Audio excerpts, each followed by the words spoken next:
Sun Valley is synonymous with skiing, especially when you can get there by air. But in the mountains, that's not always a sure thing.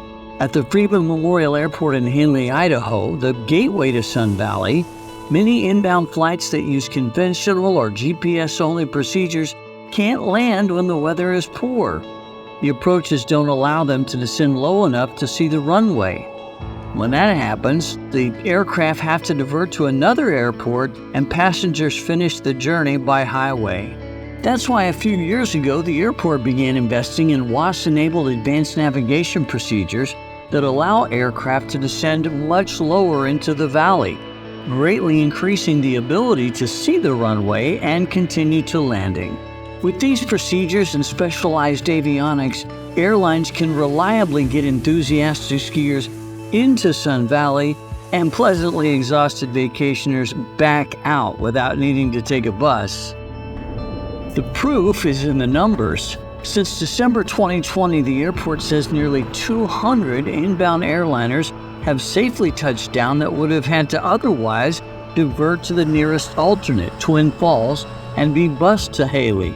Chris Pomeroy, airport director at Freeman Memorial Airport, knows. And that's 10,000 happy passengers. Along with a 2.5-hour bus ride for weary travelers, a diversion is also non-advantageous for the airport. First, it means a less than desirable travel experience for our customers trying to get to the airport.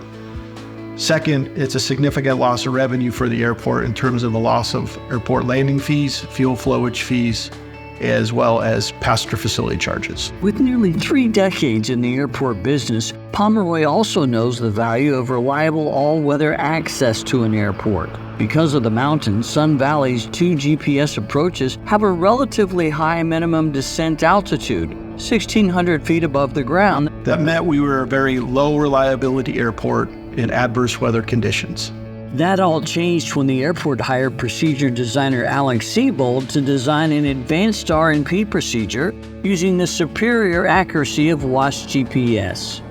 Siebold's company, Flight Tech Engineering, delivered an approach that not only brings the altitude minimums down to 362 feet, but also provides vertical guidance for a more stable approach. The procedure takes out a lot of the guesswork and reduces pilot workload.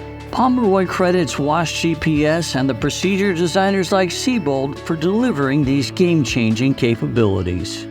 After working nearly 29 years as an airport professional, I can definitely say that the enhancements and improvements to air service that has resulted from this procedure are some of the most important in this airport's history. I can definitely say that WAAS is working for airports.